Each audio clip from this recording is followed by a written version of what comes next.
Silvová metóda. Úryvky z knihy Ovládanie vedomia Silvovou metódou.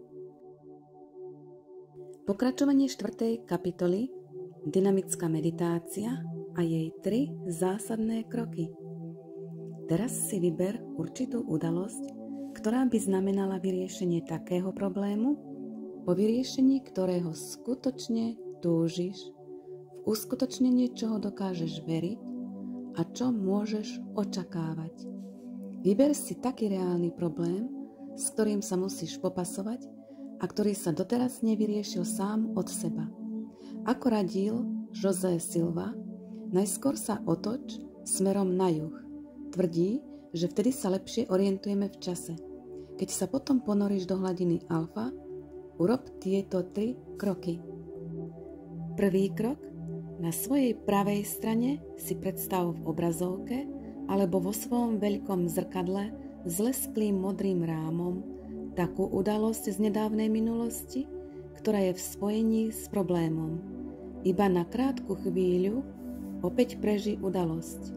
Potom tento vizuálny obraz pošli vo svojej predstave vyššej inteligencii alebo do neba, alebo do vesmíru. Druhý krok.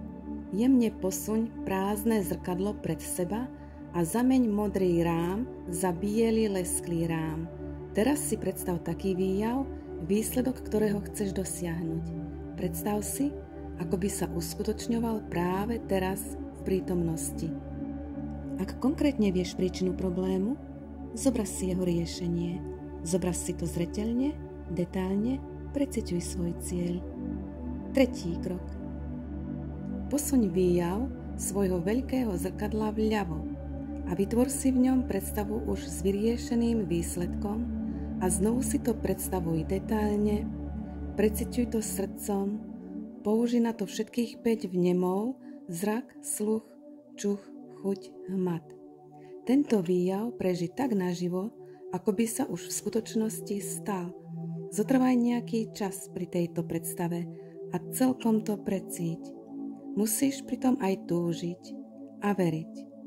Potom aj tento vizuálny predstavovaný výsledok pošli vo svojej predstave vyššej inteligencii alebo do neba, alebo do vesmíru.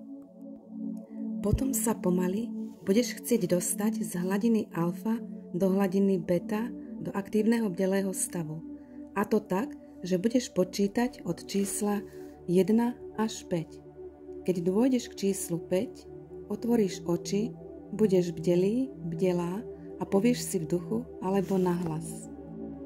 Každý deň a v každom smere sa cítim lepšie a lepšie a lepšie.